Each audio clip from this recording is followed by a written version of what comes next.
Hello friends, तर मी आहे designer प्रतीक्षा विवेक पाटील आणि माझ्या चॅनलवर तुमचं स्वागत आहे. तर आज व्हिडिओ बनवण्याचं कारण म्हणजे आज तुम्हाला काही नवीन दाखवण्याचा प्रयत्न करते. कारण की आपण धोती ही स्टिच करतोच पण प्रॉपर विठ्ठलाची धोती. आता विठ्ठलाची धोती का, तर आलंय आषाढी एकादशी. सो सगळेजण एक्सायटेड असतीलच, आपले महाराष्ट्रातले आपण मध्यमवर्गीय लोक किंवा वारीबद्दल प्रेम असणारी लोक. आणि वारकरी संप्रदाय खूप महत्त्वाचा आहे आणि खूप संस्कारी बोलता येईल आणि खूप काही शिकण्यासारखं असतं त्यातनं, वारकरी संप्रदायामधनं. सो आता आलेले आषाढी एकादशी, विठ्ठल धोती बनवण्याचा आपण प्रयत्न करत आहोत आणि सोप्या पद्धतीने. तर तुम्ही नक्कीच व्हिडिओ पूर्ण बघा आणि कशी विठ्ठल धोती बनवते आणि जे स्टिचिंग करत असतील त्याने देखील एकदा ट्राय करा आणि खूप अशी सुंदर विठ्ठल धोती आपली रेडी होणार आहे. तर इथे मी माझ्या 11 वर्षाच्या मुलासाठी धोती स्टिच करत आहे. तर धोती स्टिच करण्यासाठी माझ्याकडे त्याच्या अंगावरचा मेजर नाही, तर मी असं त्याच्या पॅन्टवरचा मेजर घेते. तर उंची आहे 35 आणि दुसरी गोष्ट बॉटम घेते. तर बॉटम आहे 6 आणि एक ही मोरी म्हणजे आर्मोल, पॅन्टचा आर्मोल असतं त्याची उंची घेते. तर इथे जवळ येत आहे 10.5, पण मी इथे 11 घेणार आहे. जवळजवळ 15 इंच घेते. 15 म्हणजे 30 इंच मी कंबर घेते. सो असे सगळे मेजर मी घेतलेले आहेत. आता हे आपण फॅब्रिकवर कट करूया. तर येलो कलरचा फॅब्रिक अवेलेबल आहे. अशी माझ्याकडे सुंदर अशी लेस आहे साडीची, जी की साडी खराब झालेली होती तर मी ही लेस काढून ठेवलेली. तर ही लेस आहे माझ्याकडे. आता आपण कटिंग करायला सुरुवात करूया. तर इथं मी असा 4 फोल्ड करून घेतलेला आहे, 1 2 आणि 3 4 असं 4 फोल्ड करून घेतलेला आहे फॅब्रिक. तर सरळ रेष मारून घेणार आहोत. नंतर इथे आपली कंबर आहे 30 इंच, तर आपण इथे 7.5 इंच टाकणार आहे, चौथा भाग. आणि इथे 1 इंच मार्जिन साठी घेणार आहोत.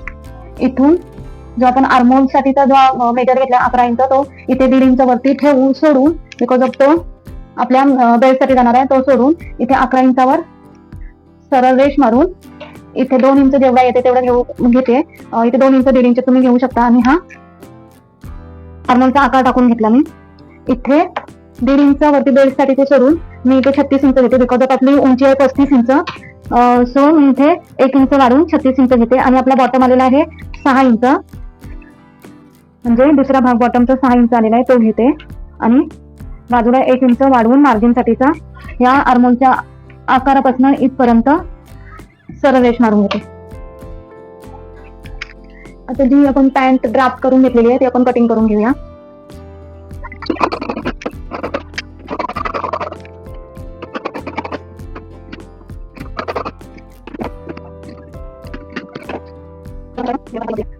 तर इथे आपण असं सरळ फॅब्रिक घेतलेला आहे डबल फोल्ड करून. आता हा डबल फोल्ड करून घेतल्यानंतर असं त्रिकोण शेप मध्ये टाकून घ्यायचं आहे.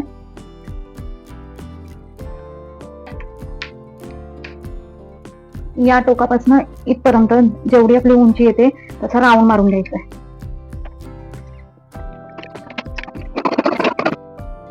इथे आपण राऊंड मध्ये कट करून घेतलेलं आहे. आता जिथे फोल्डिंग एरिया आहे तिथे आपण मध्यभागी कट करून घेऊया, बिकॉज ऑफ आपले 2 पायांसाठी आपल्याला हे पॅटर्न पाहिजे.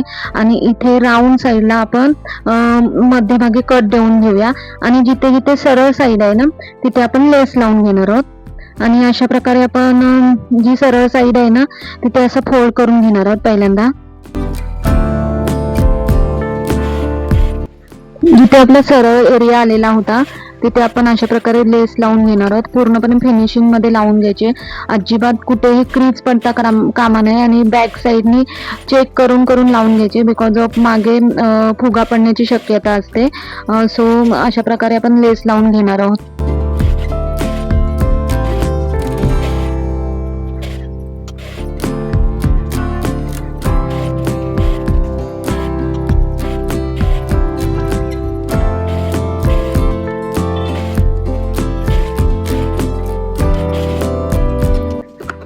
इथे आपली लेस लावून घेतलेली आहे. तर अशाच प्रकारे आपण दोन्ही पण पायांसाठीची लेस लावून घ्यायची आहे. आणि जिथे आपण मध्य भाग काढलेला होता तिथे अशा अपोजिट साईडला प्लेट्स मारून घ्यायचे आहेत. आणि या प्लेट्स एका पायासाठीच्या 15 इंच असे यायला पाहिजे. म्हणजे आता इथे पूर्ण 15 इंच आणि जर ह्या अपोजिट साईडच्या बघितल्या तर इकडे 7.5 आणि तिकडे 7.5 अशा प्रकारे यायला पाहिजे. तर असे पिनअप करून लावून घेतल्यामुळे मशीनवर आपला कपडा अजिबात हालत नाही. तर फिनिशिंगमध्ये येण्यासाठी अशा पिनअप केलेल्या कधी पण चांगलं असते. सो अशाच प्रकारे आपण दुसरा पण पाय रेडी करून घेणार आहोत. आणि हे पाय रेडी करून घेतल्यानंतर इथे आपला रेडी करून झाल्यानंतर एकदा चेक करून घ्यायचंय की आपली बरोबर कंबर म्हणजे 30 इंच कंबर असल्यामुळे 15 इंच झालेला आहे की नाही ते चेक करून घ्यायचं. आणि जर ज्याच्या त्याच्या कमरेनुसार ज्याने त्याने चेक करून घ्यायचंय. आता इथे आपण पायजमा कटिंग केलेला होता तो घ्यायचा आहे आणि बॉटम साईडला इथे फोल्ड करून घ्यायचंय.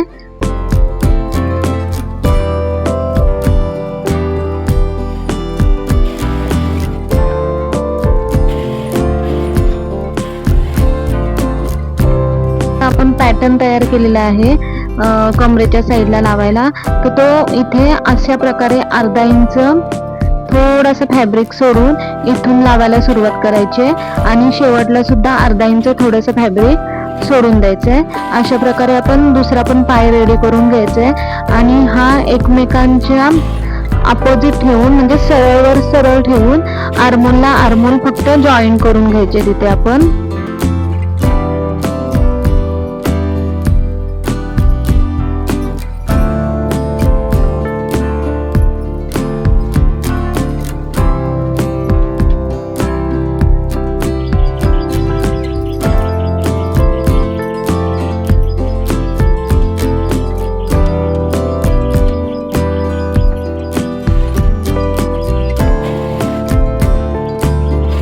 अशा प्रकारे आर्मोलला आर्मोल फक्त जॉईन करून घ्यायचे. खाली आपण शिलाई नाही मारायची. इथे जसं आपण पायजमा स्टिच करतो त्याचप्रमाणे इथे देखील स्टिच करायचंय. आता जो आपला पॅटर्न तयार झालेला आहे तर हा पॅटर्न फक्त ओनली एवढाच पॅटर्न घेऊन हा पलटी मारायचा आणि इथे पाव इंच ते एक रेष एवढाच म्हणजे जेणेकरून तो एकत्र आला पाहिजे काष्टा. अशा रीतीने आपण 10 ते 12 इंच इथे शिलाई मारून घ्यायची. असं सेम आपण दुसऱ्या पण म्हणजे दोन्ही पण पॅटर्न आपण असे सेम करून घ्यायचे.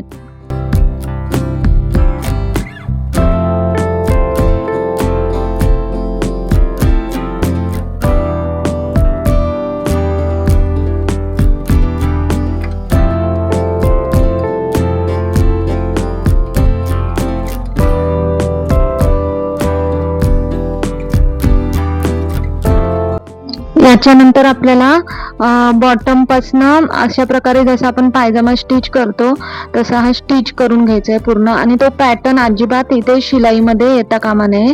तर अशा प्रकारे स्टिच करून घ्यायचे आणि सरळ करून इथे बेल्टसाठी आपण सरळ पट्टी काढून बेल्ट अटॅच करून घ्यायचे. आणि ह्याच्यामध्ये तुम्ही नॉड सुद्धा टाकू शकता, इलास्टिक सुद्धा टाकू शकता. तर इथे मी इलास्टिक टाकणार आहे.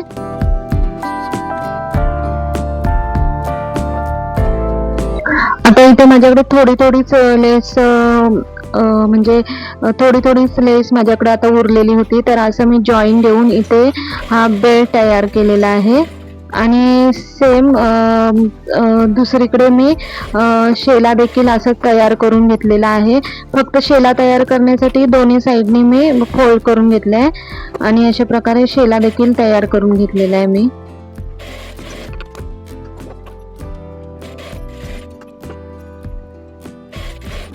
अशा प्रकारे फायनली आपला विठ्ठलाचा ड्रेस रेडी झालेला आहे आणि एक नंबर वाटतोय. म्हणजे येलो कलर तर भारीच, येलो कलर भारीच वाटतोय. पण त्यासोबत जी ब्ल्यू लेस आपण यूज केले ना धोतीत आणि पूर्ण शेला बेल्ट वगैरे ते सगळं आपण ब्ल्यू कलरची लेस जी यूज केले ना तिथं एक नंबर वाटते आणि एकदम क्लासी लुक देत आहे, एकदम रिच लुक देत आहे. एक नंबर झालेली आपली धोती. आणि 10 वर्षाच्या ॲक्च्युली जो तुम्हाला दाखवते हा दाखवते. सो माझ्याकडे डमी नव्हती म्हणून मी याच्यावरच अटॅच केलेला आहे. तर तुम्हाला फक्त बहुतेक व्हिडिओमध्ये म्हणजे दुसरीकडे जे स्टिचिंग शिकवतात विथ कोलावतो, पण आतमधली पॅन्ट ती कशी अटॅच करायची ते दाखवलं जात नाही. सो आपण ते सेम कलरमध्ये बेल्ट अटॅच केलाय, शेला बनवला आणि सेम ह्याच्यामध्ये हा बेल्ट वरचा, जेणेकरून शेला व्यवस्थित राहील. सो असा लुक एकदम क्लासी लुक दाखवत होता. मला तर एक नंबर आवडलाय. सो तुम्ही पण नक्की करून पहा या पद्धतीने. जास्त वेळ नाही लागत. तुम्हाला अशाच व्हिडिओ पाहायचे असेल तर नक्की चॅनलला सबस्क्राईब करा आणि बेल आयकॉनला क्लिक करा, जेणेकरून माझ्या नवनवीन व्हिडिओ आल्यानंतर तुम्हाला नोटिफिकेशन भेटत जाईल. सो बाय बाय, धन्यवाद.